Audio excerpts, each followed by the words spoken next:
Hi, we are live here with the More Insights and Strategy Hot Desk Podcast. My name is Patrick Moorhead, and my co-host is Melody Brew. Great to be here. Great to see everybody. Mel, how you doing? I'm good. How are you? Doing well. I only traveled 2 days this week, so I'm actually doing much better than normal. I guess relaxing, doing 10 hours a day of advisory, but looking forward to the weekend. And I was so busy. I got a last minute invite to Las Vegas for F1, and I just couldn't do it. I had too many commitments, but I cannot wait to watch it. Yeah, it looks really cool. I saw some pictures from some people that were there last night. I guess maybe they're not blocking it out yet, but people were taking pictures from their hotel rooms last night and it looked pretty cool. But I guess they're going to be blocking it out. You won't be able to see it from your hotel room. But yeah, it looked really cool.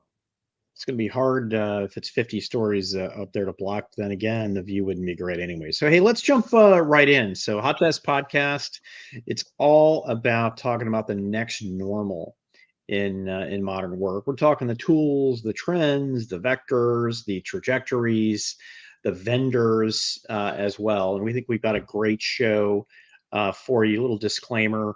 We're going to talk about publicly traded companies. Don't take any of this as investment advice. We're industry analysts, not equities analysts. So if you would do that anyways, you'd kind of be dumb. No. Am I calling our watchers dumb? No, just the ones that would take what we say and go trade on that. But anyways, find a professional. We got a great show ahead. We're talking about RingCentral and a big launch event they did. We're talking about Microsoft Ignite 2023, some Lenovo collaboration with Jabra, and we're gonna hit hot or not, unlimited PTO, unlimited vacation. Is it work? Is it play? I don't know. We're gonna talk about that. Mel, let's What is it? jump in here. RingCentral had a virtual launch event. It was billed as something you would have never seen before, brand new. Yes. So they actually, I think this was pretty clever. So they did their launch event of their events platform on their events platform. And this events platform was actually an acquisition. It used to be Hopin Events, which actually it's also owns Hopin still has several properties, one of which is StreamYard, which is what we use for our podcast. But they acquired Hopin Events. They also acquired the whole team and all of the customers. So what the kind of period of the transition was rebranding it to RingCentral. So I think they did a really nice job of that, of keeping it within what I think the Hopin customers, the existing customers, which is thousands of customers through, I think, hundreds of countries that are used to using the events platform, keeping it familiar for them, but also making it recognizable as a RingCentral brand. They also kind of showcased all of the capabilities. So like single speaker, pre-recorded broadcast, fireside chat, live Q&A, all of the variabilities, all within this announcement, which they announced both the events platform being live as RingCentral Events. And then they also announced this RingCX, which is their AI first contact center. So it was really, I think it was a really successful event from what I can tell. One thing that I haven't seen yet is that on the platform, they do have an engagement tool where they can see how much engagement there is. So that's obviously useful for event planners and marketing folks, but it did seem an event. So people were really reacting, a lot of chat, a lot of Q&A, especially when they announced the second part of it, which was their RingCX, which is their AI first contact center. They have had that in preview with some clients or with some customers. It's launched in the US, Canada, and UK, and France and Germany are coming right behind that. They have they announced a Fortune 500 company, they didn't say who, that has purchased over 1,000 CX licenses. And so far, they said it's like basically just flying off the shelf. They've said tremendous success. Over half of the licenses have been sold through the channel partners. So clearly like a big channel engagement there. And as you know, they have a new CEO. And little spoiler alert, you're going to do a insider podcast with him next week. So I know, I can wait. we can talk more about this. But he talked about just the disruptive pricing. They offer voice, video, digital channels at $65 per agent per month, and that's unlimited voice. So, there's a lot of AI capabilities and then also more to come. So I think super successful event. I was really impressed with the platform, the way that it transitioned from being able to go through like the fireside chat. They had a little pre-recorded chat with Steve Kerr. They had the live Q&A, and it was actually live because you could tell by they were answering questions that were in the chat. So I thought it was pretty impressive. I mean, the platform has been around a while, and so that's where I think you get the advantage of they didn't just acquire the platform, they acquired the team.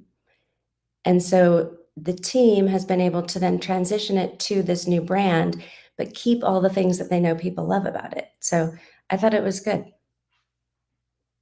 So just put you on the spot. What's their value proposition versus Cisco WebEx events or Zoom events? Why do I use this? So I think that it kind of depends on, I guess, who your customers are. I mean, I think if you doing kind of a side-by-side comparison, one of the things I will say that I'm not entirely sure, putting me on the spot, if they do have this capability, but if I'm comparing it directly to what I saw on Zoom events, being in a live audience, what I really like about Zoom events is that you see the people who are also on the event. And on Hopin, and I don't know if they have this capability or not, but I did not see it. You see the people's names in the chat if they're chatting, but you don't see the faces. And I do like that on Zoom events, that if as a participant you want to be on, you can have your face on and like you're there, and you can kind of do that. So I'm not sure what platform they were using, but at Adobe Max, they did that, and you could see the other people. And so it really is sort of more interactive. Like you can see people's facial reactions, not just their emojis or their chat. If you're a WebEx user, you might be more prone to use WebEx events. I don't think that the experience is quite as rich. If you're neither, so if you're just a company that isn't necessarily using WebEx or using Zoom or using Teams, or you're not like a big enterprise that's using one of those things exclusively, you can use as your events platform. So you don't have to be a subscriber to RingCentral, to any of their products, in order to use this. So it's $750 a month for unlimited events up to one. Wait, let me make sure I have that right. I think up to 1,000 participants.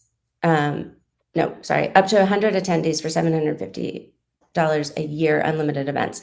But it does support up to 100,000 participants, and the pricing obviously goes up from there. But I thought the experience was good. I do like to see people's faces, especially when you're dealing with hybrid events and you want to, kind of. There are some advantages. Like you said, you were home for a few days this week. Sometimes it's really nice to have that choice to join in and see something that is live, but be able to be from home. but be able to kind of see the audience and see reactions and all of that.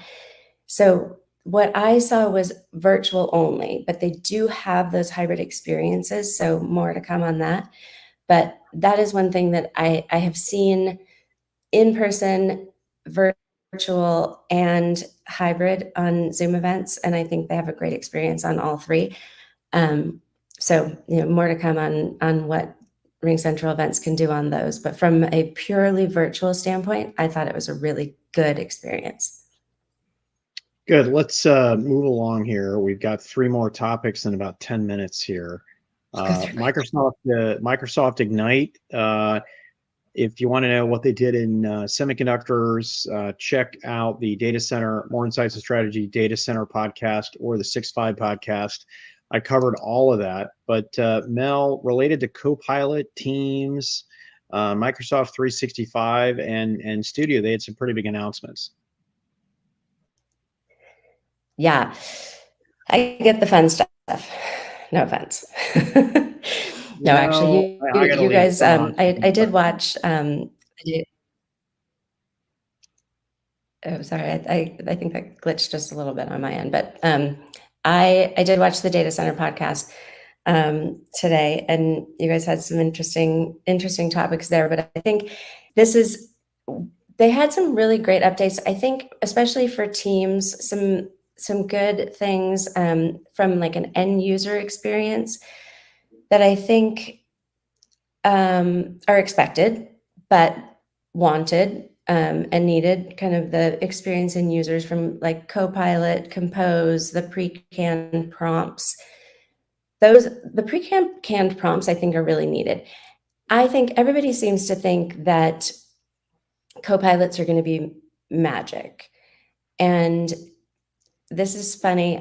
Yesterday I saw this on Forbes Twitter that somebody, I think it was like a CTO of, I think it was Cigna, was called out for saying that, called out in a good way, for saying that Copilots are like interns.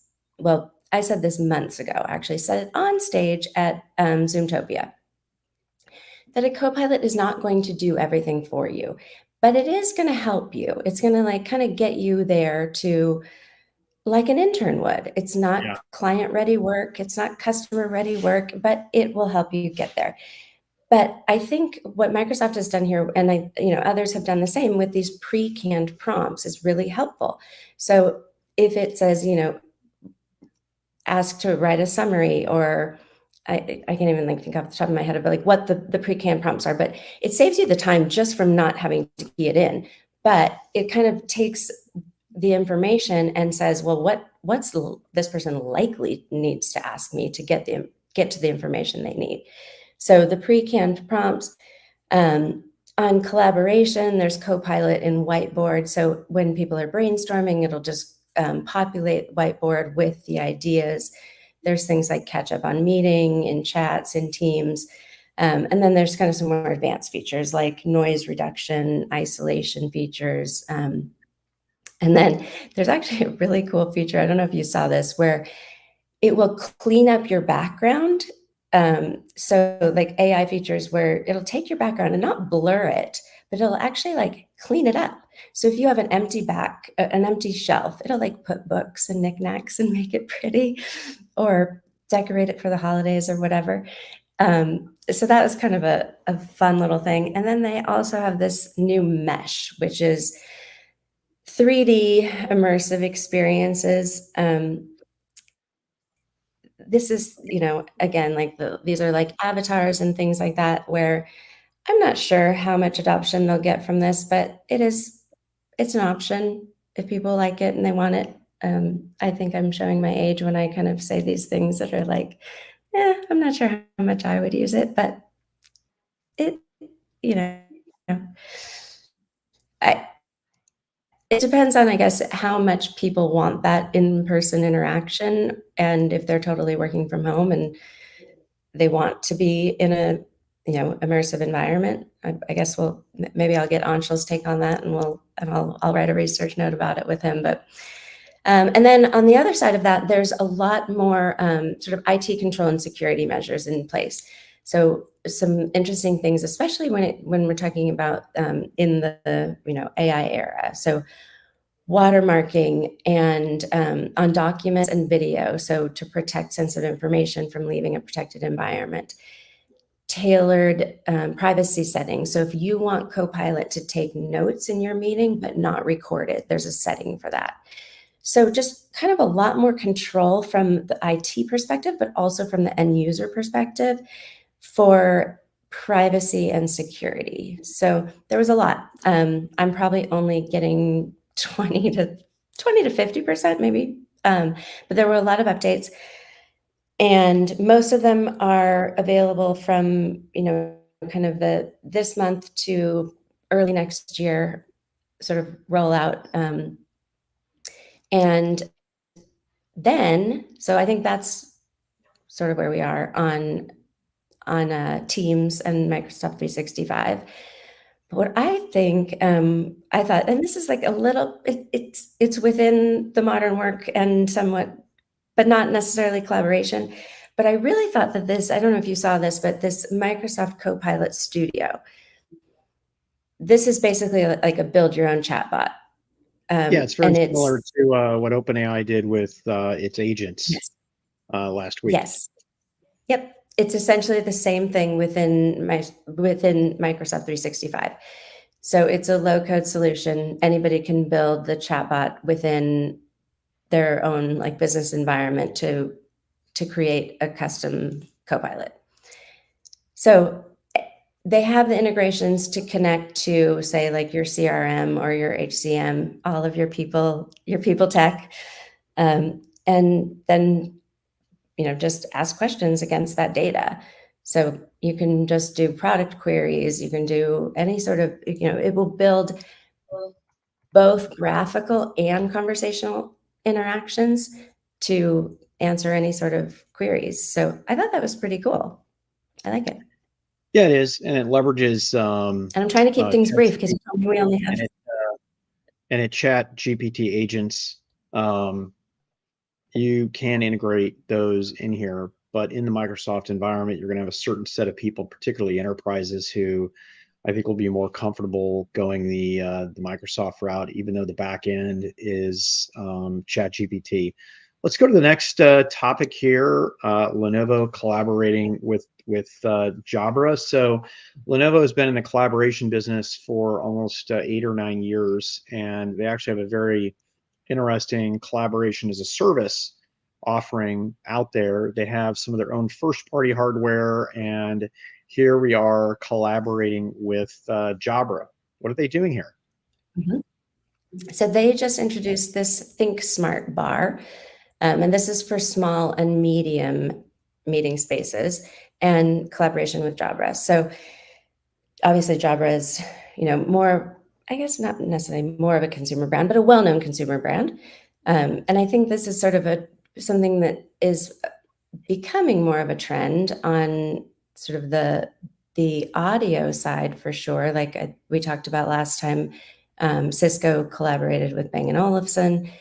I think that in the announcement, Lenovo didn't talk all that much about the Jabra side of things, but what I actually think is interesting here, and in a lot of these sort of smart bars, these room bars, and I actually have a Poly P15 room bar in my home office.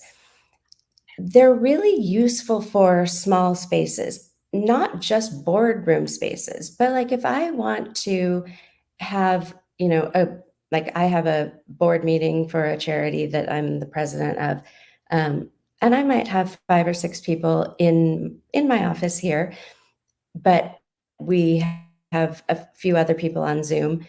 Or if I'm Zooming with, or having a video call, I don't want to just call out Zoom, but if I'm having a video call with my dad and my kids, something like this where it has the camera that will focus in on whoever's talking in the room. The focus so much on collaboration devices is for the boardroom, but the fact is that home offices and small rooms these are really useful. And I think I had a really interesting conversation at WebEx1 with a couple of other analysts. And we were talking about WebEx and Zoom and all of the other, and Teams, Yeah. and the devices, and which device is better than the others. And the fact is they're all kind of battling it out in the boardrooms. But really paying attention to individual users, PC,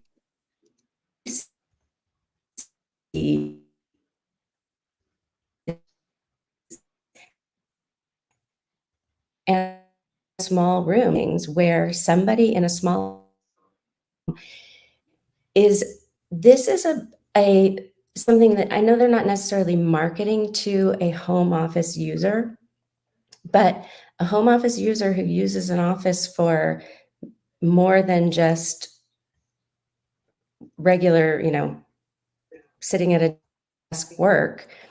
This is a device that could be really useful for, because you get really great sound, really great video, and there's all of the, the technical support that you get from, I mean, this is Microsoft Team Room and Zoom Room certified. And then you also have the technical support from, it's connected, with their Think Smart Core and controller, all of, the connection back to IT, so that you have the secure devices.